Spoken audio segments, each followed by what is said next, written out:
Hello, this is Aaron West. I am the author of the A24 New Wave. In this book, I look at A24's output and I make the argument that we are in a new wave movement right now. A24 plays a major role.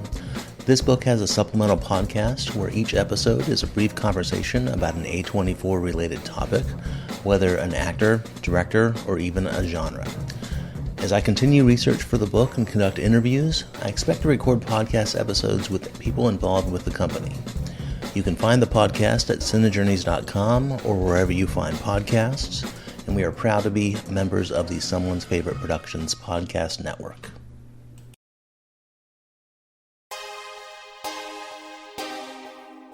The audio commentary. It's a dying art form, but here at One Track Mind, I, your wonky yet affable host Ryan Luis Rodriguez, analyze film through the prism of these embryonic forms of podcasting, one audio commentary at a time. Masterpieces, crapster pieces, live action, animation, cult classics, films literally no one has ever heard of. No track is too small and no track is too big. Join me and my guests from the entertainment world as we keep these features alive every other Tuesday. Hey, who else is going to discuss Bill and Ted's Bogus Journey one week and Citizen Kane the next? Us, that's who. Sure, you have to put up with my voice, but there's a certain give and take in this industry. That's One Track Mind, part of the Someone's Favorite Productions family and available wherever you get your podcasts.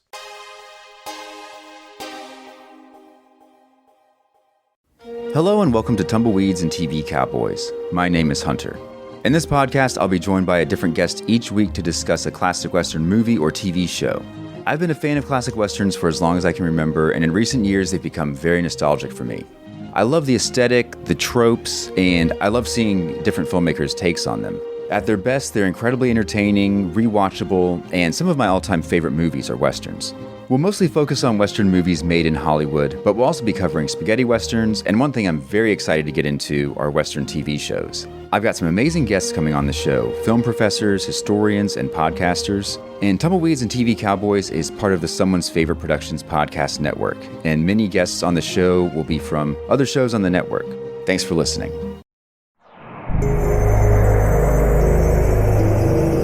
We're in Wave Media.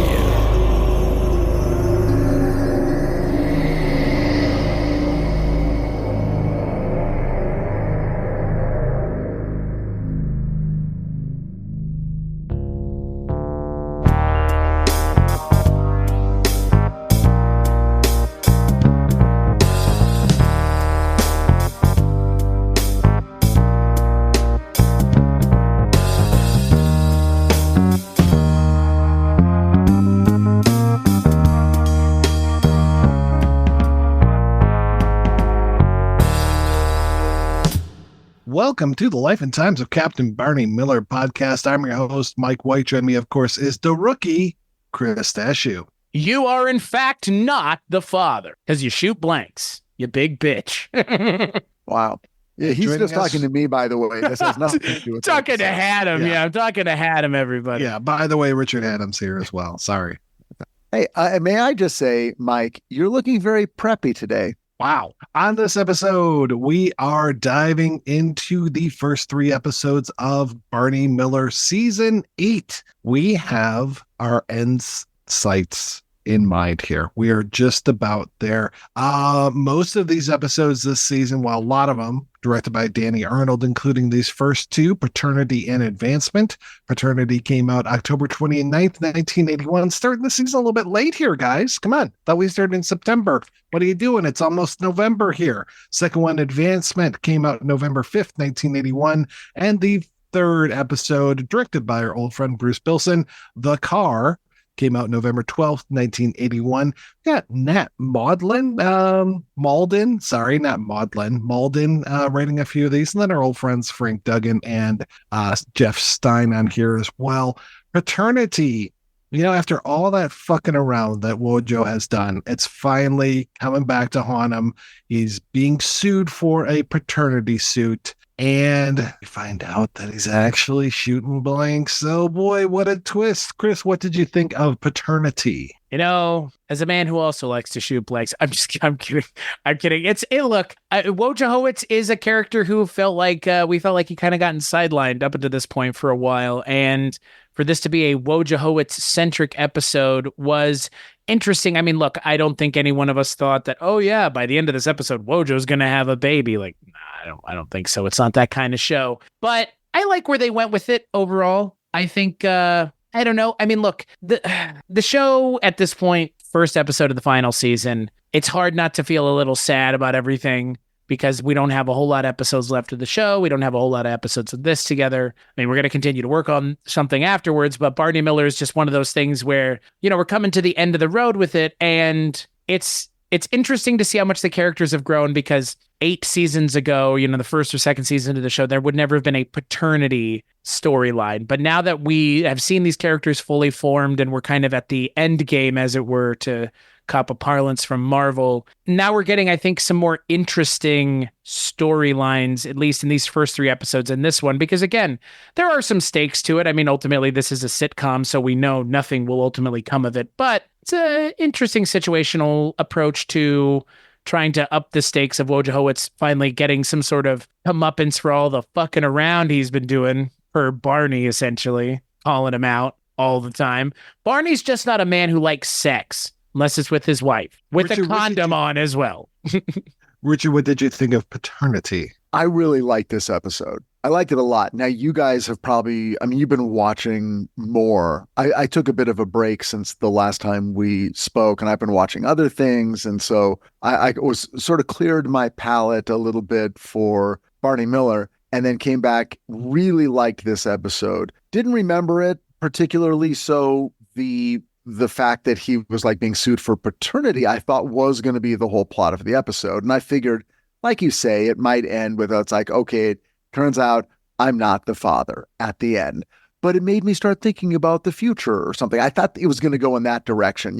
It's made me start thinking of maybe I'm not the one night stand guy and maybe I do want to be a dad. Doesn't go that way at all. He goes to a urologist to prove, to get evidence about whether or not he is genetically the father of the child, makes a different discovery. He's sterile, which is a great reversal for the Wojo character. I mean, it's like, I love it. I'm sure they were doing backflips in the writer's room when they thought of it, because it's like, it's a way for us to tell a story that's very Wojo-centric, and it works perfectly. It ends a little not so great. The story ends with him sort of catching the eye of a young woman who is a beauty contest contestant. And she's been following all this as she's looking for her mugger in the mug books. She's hearing all this stuff and she's commenting every once in a while. But at the end, she's sort of like, well, maybe we could go out tonight and I could help you get your confidence back. She doesn't say that, but she practically does. And it's sort of like, oh, okay, I guess that's the way this is going to end for Wojo. I didn't particularly love that, but it did the sitcom thing where it brings everything back to normal at the end. By the time it ends, it's like, okay, Wojo's back to his old tricks. And now he can have as much sex as he wants because he's also sterile, thanks to more than likely his time spent in Vietnam. Yeah, they didn't bring that up, did they? I mean, is that not what some of the payoff is here? They just never say it, but that's my assumption. Well, but they don't say it. So, I mean, it doesn't become, if they don't talk about it, then it's just headcanon. This whole thing of him finding out that he's sterile causes him to go a little overzealous when it comes to apprehending a perp, which does not surprise me at all that he feels that his manhood is being questioned. So he's going to be even more manly and really kind of abuse this poor perpetrator here, the guy with the shotgun, which is like almost a D plot. I can't remember if that ties into any of the other ones, because we've got really the A plot is this thing with Wojo. Now we've got the B plot with the guy who goes up to the projection booth. Sounds like a good name for a podcast. Goes up there and starts trashing the place because he doesn't agree with the quality of the films that's being shown there. And I love when the guy who runs the place comes in. He's just like, "Where were you when I was showing this and I was showing this?" And it was like all these great art house movies, and the guy's just like, "Oh," and it's like, dude, you're just complaining to complain. Basically, you're not going to put your money where your mouth is. And I do like that he's completely broke, so they're going to make him basically be an usher for the rest of his life, it sounds like. Yeah, it was another one of these classic Barney Miller, paranoid with proof, and commentary on modern times, because by the early 1980s, Friday the 13th had come out. We were seeing that sort of the dawn of the teenage slasher movie, which this is clearly referencing, calling it Arbor Day. It's like, okay, because by then there had been Halloween, probably other holiday themed slasher movies. So this was in a lot of ways a classic Barney Miller episode. Yeah. The guy who trashed the projection booth, and typically when I say that sentence, it's not a compliment, but this guy who trashed the projection booth was great. Yeah, I thought he was really good, very high strung. I thought that was nice. Yeah, and then you've got her, the beauty contestant. She's like the C plot, and then the D plot is the guy for me that Wojo apprehends. I don't think that ties in to her or anybody else really, unless I have forgotten. So, yeah, Dana Gladstone was the name of the guy who played the guy who was triggered by the slasher movie. And I'm surprised that this episode didn't go right into Harris and his lawsuit, because when we ended the 7th season, before we took that horrible cul-de-sac into Fishland last month, but when we were talking about the end of the 7th season, we were talking about how the lawyer had won the libel case, and that Harris was going to have to pay like millions of dollars over to this guy. So I thought for sure this was going to pick right up from that. And instead, we don't really even get that in the next couple episodes. It's more about Harris now having writer's block, which I don't think that he ties to the case that he was involved with. Yeah, I don't know if we're sort of doing a time jump and it's assumed that that's already been taken care of. It doesn't get referenced. And it's weird because we watch these in fairly rapid order, or we can binge them now because they're either streaming or we have them on DVD. But for anyone watching this, it's been months and months and months since they've seen that episode. Even if it was in reruns, I'm not sure those were the episodes that got reran. So they probably could not depend, unless they made a huge effort to reintroduce it and re-explain it, and then explain a further reaction to the fact that he's been sued. Did it impact him financially? Is he wearing different clothes that are, non-Harris like clothing? Anyway, they don't do that, but they do sort of advance his story as a writer. And it doesn't happen in this episode. You're right. It's in episode 2, the next one that we're going to talk about, that introduces the idea that he may have a new project and he's excited about it, but Barney puts the kibosh on his important lunch. Well, yeah, in that next episode called Advancement, we get the return of somebody that we were just talking about as we were discussing Tales from the Dark Side, Mario Ricuzzo, who plays Ed Brodsky here. We had seen him before this on Barney Miller, and then we saw him in that episode where he and Aunt Agatha, I think, from Bewitched, were cooking up a friend of mine who I actually talk to online fairly often, Diane Traynor, I believe it was being cooked up in a big old hot tub. But in this one, it is he is Mr. Brodsky, and he is the male half of a couple who sold a lottery ticket to, am I correct on this? Sorry, guys. It feels like forever since I've watched these episodes. Yeah, the notion is that you, in the New York lottery, and it works differently now, you sort of buy computer generated numbers, but you would go into a store and you would give them a slip of paper, almost like parimutuel betting at a horse at a track. If you're betting an exact or something, you sort of write down what you're betting. Anyway, he wrote down the numbers he wanted, and then it's the responsibility of the store owner to then send that information into the lottery to complete the transaction. So what's happened here is this guy has written down his numbers, paid his money, handed over his slip of paper, but Mr. Bachman forgot to mail it in, and the numbers win. But the bet was never placed. And so this guy goes nuts and wants to kill Bachman and his wife and is threatening them. So they come into the 12th precinct saying, there's this guy who's threatening to kill me. And they're very much on his side until he explains what's going on. And then even the cops are like, oh, well, that makes sense. They should. Of course, if you got murdered, we'd understand it. I'm so sorry. I was mixing up Mr. Brodsky with Mr. Buckman. And Mario is playing Ed Brodsky, the owner of Ed's House of Mugs, which gets robbed. Oh, right. Yeah. So it took me a few minutes to remember that one, especially his incredible mug. And he wants to give Harris a mug by the end of this as well. But I think Harris is going to pass on that. Yeah, Harris is not. And the mugs are so bad. They're just white mugs with this really boring font that just says Ed. And you just, even if you saw your name on this mug, you would hate your name. He even says, like, I could have one of these built for you. And it's like, built Right. for me? No, it's a white mug with some really boring black lettering that's totally uninspiring that says your name.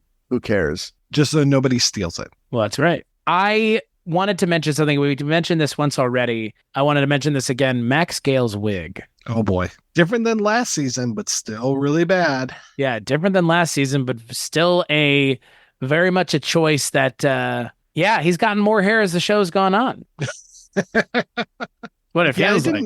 I didn't mention that season 8 has the exact same credits as season 7, which I think were the same as season 6. I mean, once we got to this core group, we did not change it, and we don't have the little Luger plug anymore. So that bumps me out, actually, but I'm glad that Luger is in this episode and has Barney basically writing cover letters to Asian women who want to get married to lonely American men. Oh boy. How much things have changed over the years. Right. Or have they, Yeah.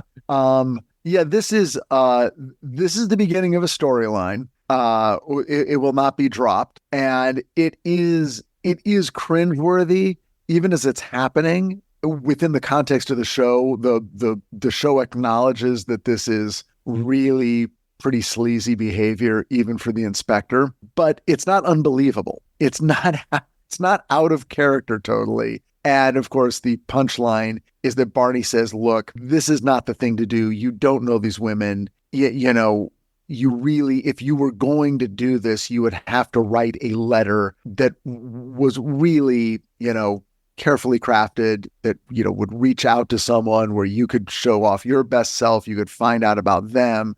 And the inspector's like, okay, Bonnie, okay, do it. And of course, the episode ends with Barney, who's such a great guy. He's like, all right, look, I got to do this because if I don't, something terrible is going to happen.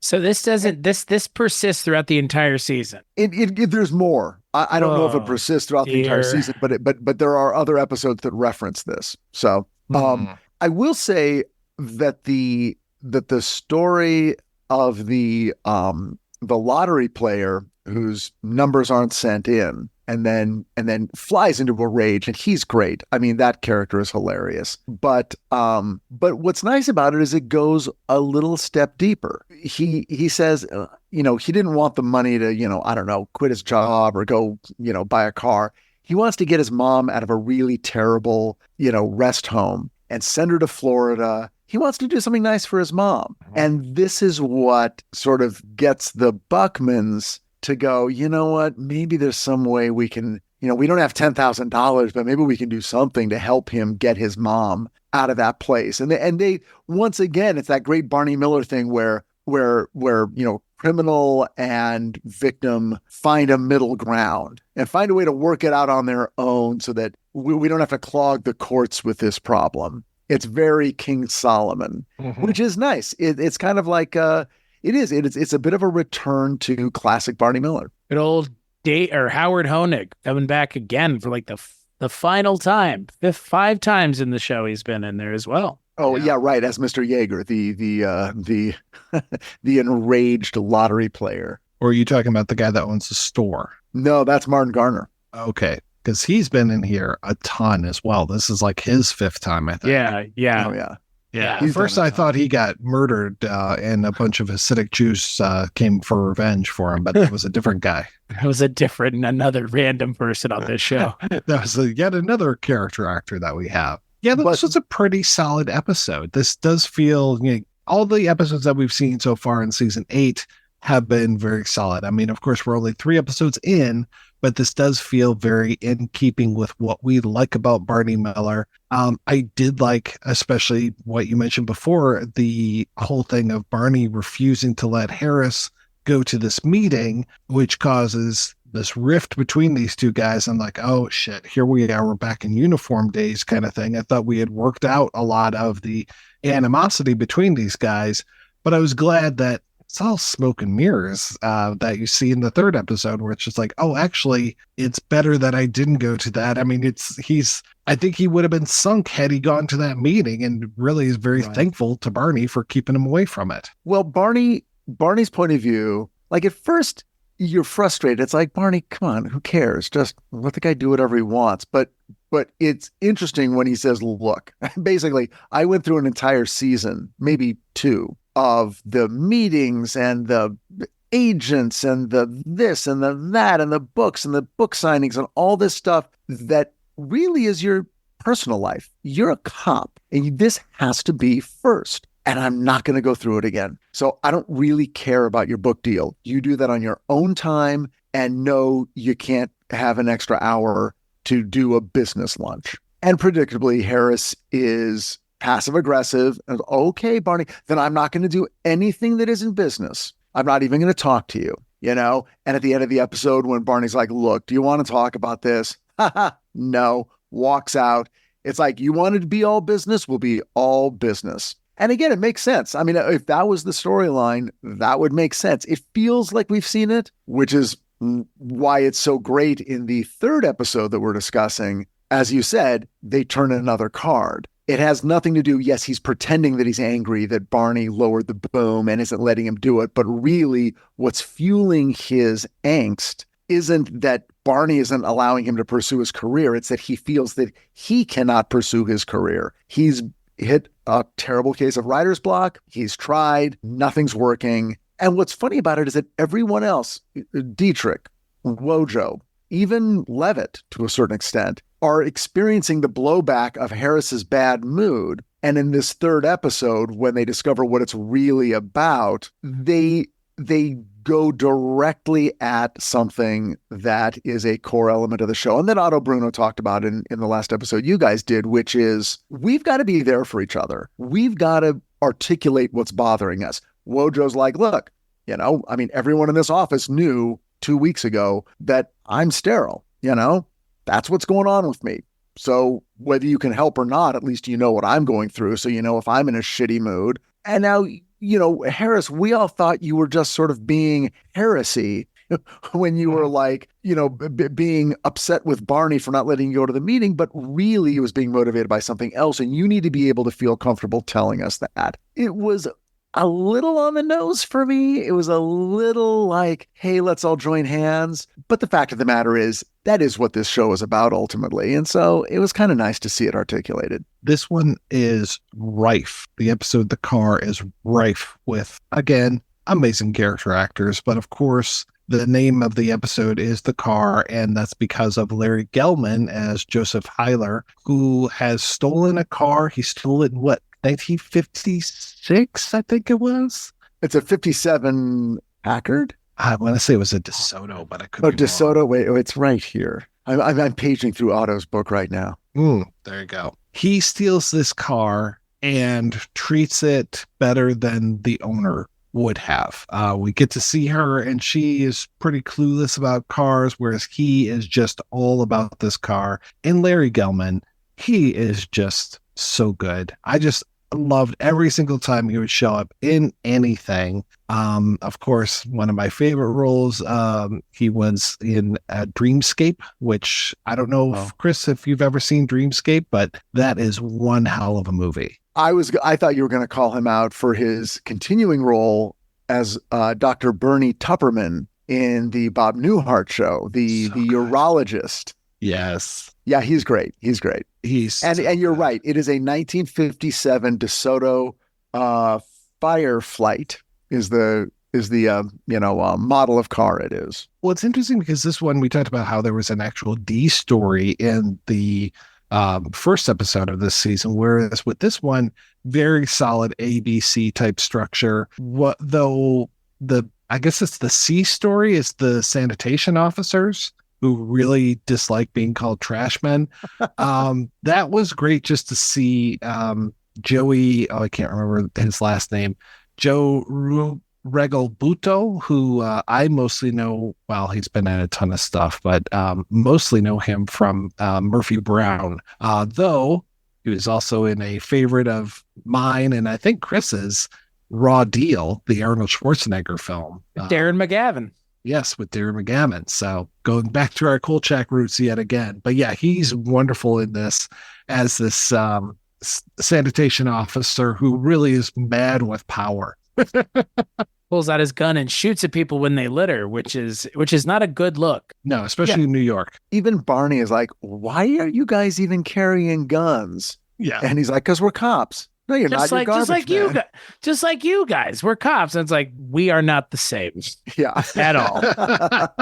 This is a time for Levitt to shine where he can just be like, I carry a badge and I carry a gun. You shouldn't carry either. Oh, speaking of Levitt shining, he gets a great little runner in this episode 3. He's a call comes in and Barney's taking it, getting the information, but everyone's out on an assignment, and Levitt is like, I'm right here. Yeah. Do this, not doing anything else. Treat me like a cop. So Barney looks at him and he's like, okay. So they hang up and it's like, okay, so what's the big assignment?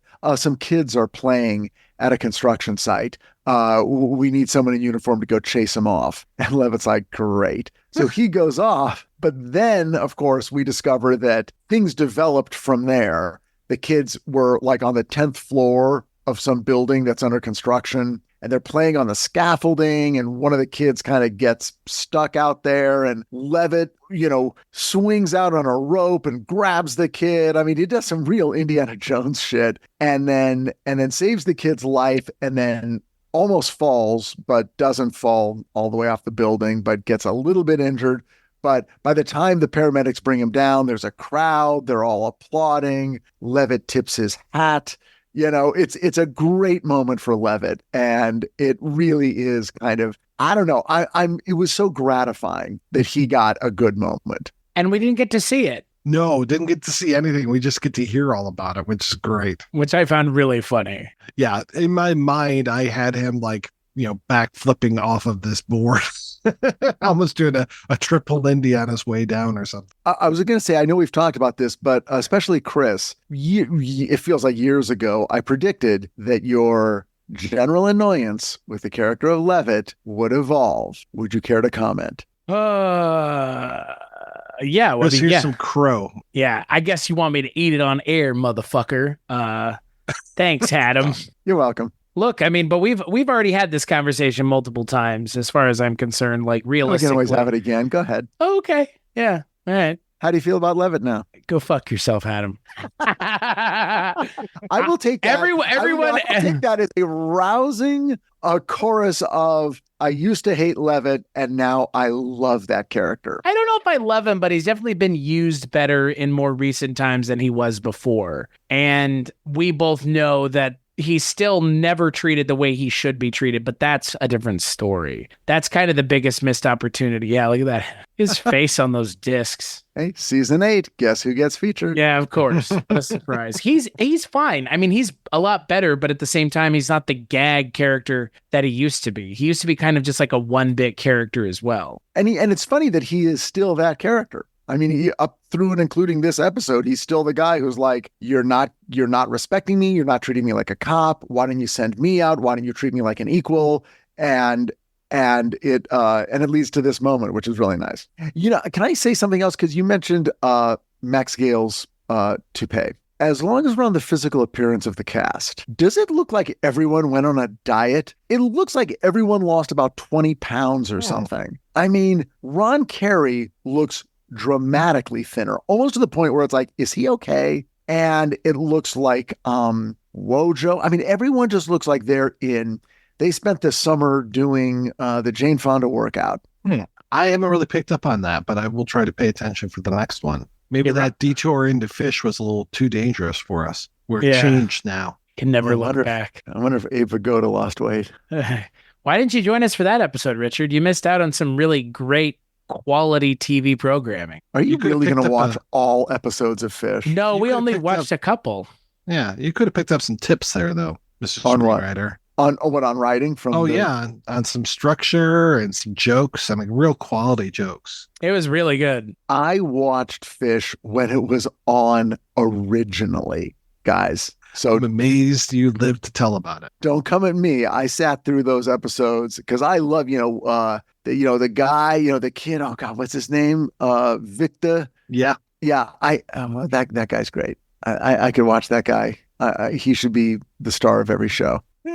Well, we won't have Victor back for next episode, and we won't have Richard back for next episode either, unfortunately. But Chris and I, we're going to be talking about 3 episodes of Barney Miller on the next episode of The Life and Times of Captain Barney Miller, where we talk about possession, where our good friend Stefan Kopechny is back from the werewolf episode. I thought he already was possessed in an episode, or was that somebody else that was doing a possession thing? Also, we're going to be talking about Stress Analyzer, as well as the episode Games, which is directed by Gennaro Montanino, who I think is the first time that he's directed one of these episodes. We're getting in some weird territory here. There's this guy, Lee Lockhead, Homer Powell.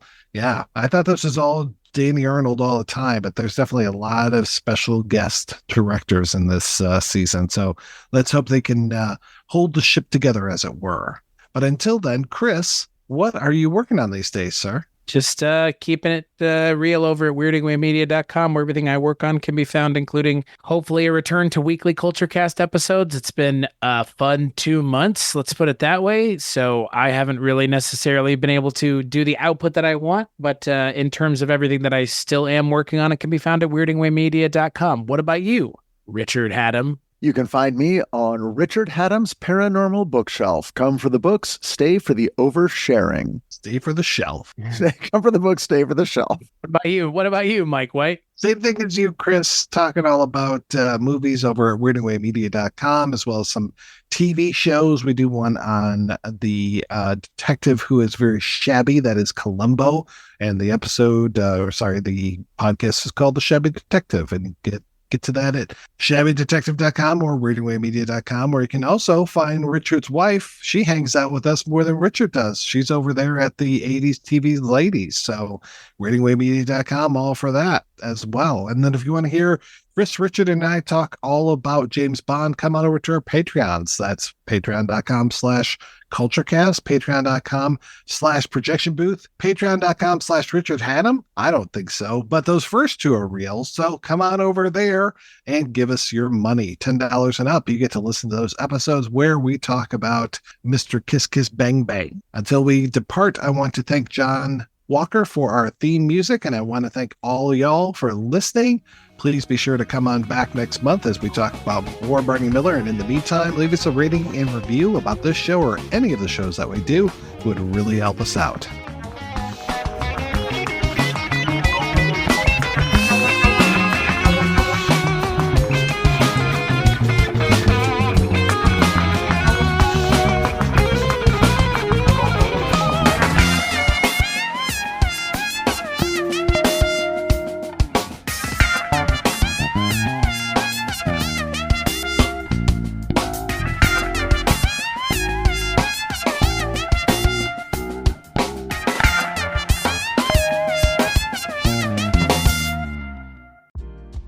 Are you a film fan who loves the ultimate home video experience? Look no further than The Disconnected. Your host, Ryan Verrill, is your go-to source for the latest and most accurate information on home video releases, exclusive interviews with industry insiders and filmmakers, and has established a thriving community where every film and physical media enthusiast feels welcome. From hidden gems to blockbuster hits, The Disconnected brings you insider knowledge and a welcoming space to share your love of cinema. Watch every Thursday night at 9:30 Eastern, 6:30 Pacific for the live announcements show and follow The Disconnected on social media to stay updated. Subscribe to The Disconnected on YouTube or on the podcast provider of your choice and dive into a world where every movie night is an adventure. If you're looking for more horror outside of the mainstream, look no further than Unsung Horrors, a podcast about underseen horror movies. I'm Lance. And I'm Erica. Every other week, we'll cover a horror movie with fewer than 1,000 views on Letterboxd. We'll even give you double feature recommendations to pair with the movies we discuss. From gothic to shot on video, from slashers to comedies, from giallo to J-horror, we'll cover all the subgenres. So join us as we unearth these hidden gems of horror. Follow us on Instagram, Twitter, and Facebook, all at Unsung Horrors, available wherever you listen to podcasts. And part of the Someone's Favorite Productions podcast network.